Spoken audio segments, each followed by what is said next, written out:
on SportsCenter, Laura Rutledge, anchoring her very first Sports.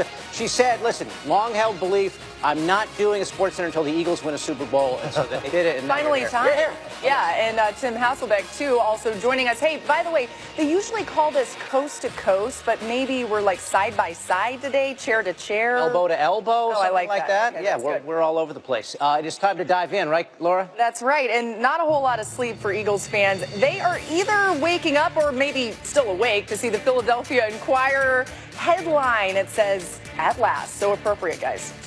Last time they won an NFL championship, the last days of the Eisenhower administration. So it's been a while. Here comes Tom Brady, his 8th Super Bowl, and the underdog Eagles pouring out of the locker room. Let's pick it up second quarter here, Tim.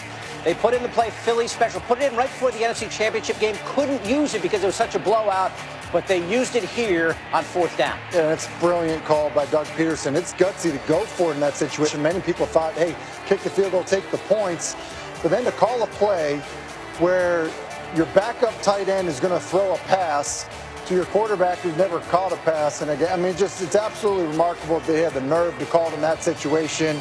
But the gutsy play call pays off for Doug Peterson. So Eagles up 10 at the half, but we've seen the Patriots come back in the second half of Super Bowls, and promptly they go right to Gronk. 8 plays on this drive, 5 targets for Gronkowski. The touchdown there makes it a 22-19 game. In this track meet, you had to answer immediately, and Foles does, to Corey Clement. And boy, does he answer, David. You're right. Look at how good this throw is to Corey Clement. I will say, however, based on how this was looked at throughout the regular season, that ball gets re-gripped by Clement, and to me, I'm surprised that it was not overruled. I think a lot of people during the replay thought that was coming back. It didn't. Clement, a 100-yard receiving game for a running back. Brady going back to work. A lot of wide-open receivers in this game. Well, and this one was because he moves Jenkins, the free safety, with his eyes. You see it right there. Was a little bit of confusion, and then Brady using his eyes is how he gets Hogan so free. Chris Hogan, 6 catches, 128 yards. All right, we go to the fourth quarter. Patriots down 6. Great pass, great catch, unstoppable to Gronk. Yeah, this one wasn't wide open. You're right. It is a great pass and a great catch. Really no defense for it. The formation, tight split for Gronk, leaves all this room to the corner. And then Gronk is just too big for Darby.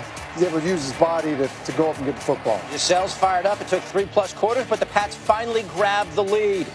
Foles' turn, and so many clutch plays in this drive. On a 3rd and 6, he's got Zach Ertz for the first down, and then a gutsy call on 4th down. And this is off schedule, too. It was a little bit tough for Foles to pull this off. It's 4th and 1, all 3 timeouts just inside 6 minutes. A lot of coaches believe you kick the ball and play defense there. Obviously, Philly doesn't do that, and you're right. Was off schedule, a little bit of pressure in his face. Nice throw to Ertz. And then here we go on a 3rd down. The call that was reviewed again, it's Ertz into the end zone. Took a couple steps. They would review it. I think everyone in Philadelphia held their breath. Yeah, and this is different, in my opinion, to the Jesse James play in that he's not going down when he's catching the football. He catches the ball, establishes himself as a runner, and then when he dives over the goal line, as soon as it crosses the plane, it's a touchdown. You saw the U.S. Women's Soccer Player of the Year, Julie Ertz, Zach's wife there, breathing a sigh of relief. Then the big play, the only sack of the game, the strip sack by Brandon Graham. This is surprising. You thought over 2 minutes and a timeout. Here comes Tom Brady. But Brandon Graham takes over the game there, wins on a bull rush, and is able to knock the football out. And you kind of figured the game was over there, but there was still time on the clock. The Eagles would only manage a field goal on that possession, so Brady gets the ball back, has time for one Hail Mary. And this, for a beat or two here, Tim, it looked like this had a chance. It had a real chance. You have Gronk, who's 6'7", as your point man. They have bad spacing. Look at Amendola and Dorsett really close to each other. Hogan's nowhere in the picture. Had they been around there, they would have been even a better shot that someone comes down with it. Brady threw for 505, an NFL postseason record, but it wasn't enough. The Patriots put up the most yards in a loss in any NFL game, playoffs or regular season ever. But this was the Eagles' night. There goes the green Gatorade on Doug Peterson, the second-year coach who made so many gutsy calls in this game. The Eagles, it took them 52 Super Bowls, but they finally get one. Here's Nick Foles, the Super Bowl MVP, this AM. Everyone wants to point out one individual, and I'm fortunate to be the MVP of this game, but as you've seen this year, we've had so many MVPs throughout the course of this team, different guys stepping up. And, you know, it's just a great honor to be up here to accept this. But on behalf of the Philadelphia Eagles, I mean, I'm fortunate to be a part of a great team, great players, great coaching staff. A lot of guys in that roster that are just like Nick and very unselfish and call them role players, call them whatever you want, call them backups.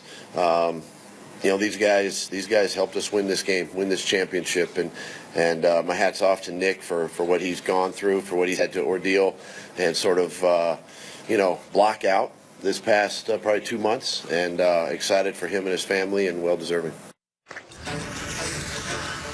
Well, let's go by the numbers on the records broken in Super Bowl 52. A ton of them. There were over 1,100 combined total yards, the most in any game in NFL history. The two teams combined for 874 passing yards, the most in any game in postseason history.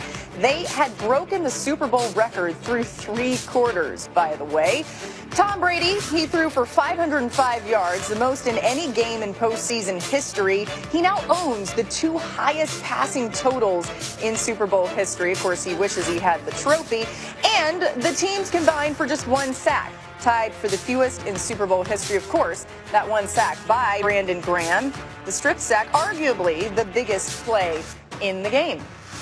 Rejoined by, of course, David and NFL analyst Tim Hasselbeck. And in the NFC Championship game in the Super Bowl, Nick Foles completed 21 of 25 on 3rd down, including, of course, involving Zach Ertz a good bit. How are they able to move the ball down the field so much, Tim, in this game? Well, you look at what they did on 3rd down, Laura, and they did a really nice job in terms of play design. And so you just look at what happens here. So you have 4 to a side when you look at the formation. You motion Clement out of the backfield. Well, you have that bunch right there, and that's really how they're going to try to attack the Patriots defense. You get into that bunch, and it's going to affect how these guys want to play man coverage because you're going to have to pass it off.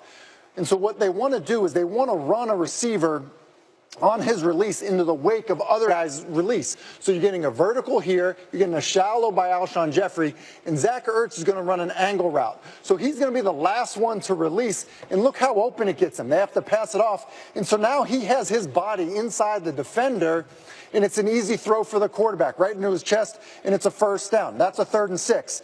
And so now you look at what they do on the game-winning touchdown. You have that bunch look down here. So obviously it's going to draw a bunch of attention down to the bottom of your screen. The other thing they do, they motion the back out of the backfield. So now you have 4 to a side. Well, what that does is it isolates a big athletic tight end one-on-one. You've eliminated the game. You've boiled it down to just that. There's no post-snap read. It's catch and throw, and again, it's a guy just getting inside. So, you know, show him your numbers on the defender. It's an excellent throw, and then allows for run after the catch. And so, you know, for as aggressive as Doug Peterson was in that game, he also did a really good job designing plays to let his quarterback be aggressive, see it pre-snap, and then just go out there and let it rip. Aggressive is an interesting word here because you hear a lot of coaches, and they say, we're going to be aggressive through the game. And then when things get tight, they sort of waffle on that a little bit. Doug Peterson almost felt like he threw a perfect game here. Every time he needed something, he gambled or whatever, and it worked.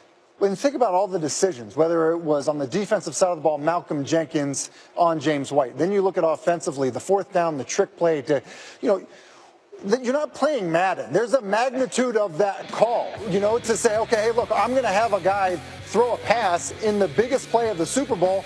He hasn't thrown a pass yet. Then we're going to go for it on 4th down when a lot of people, you know, go to coaching clinics, they're going to tell you, hey, punt the ball, use your timeouts, get the football back and score. And it seemed like, you're right, David, at every single turn, these aggressive decisions worked out for him. And I think that it's one thing to say it when you're going to get ready to play the Patriots.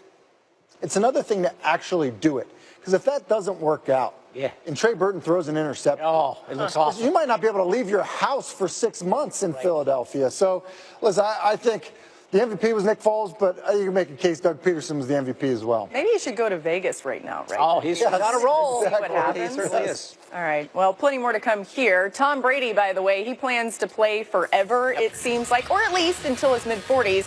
But could 28-year-old Gronk be retiring? The details next on Coast to Coast.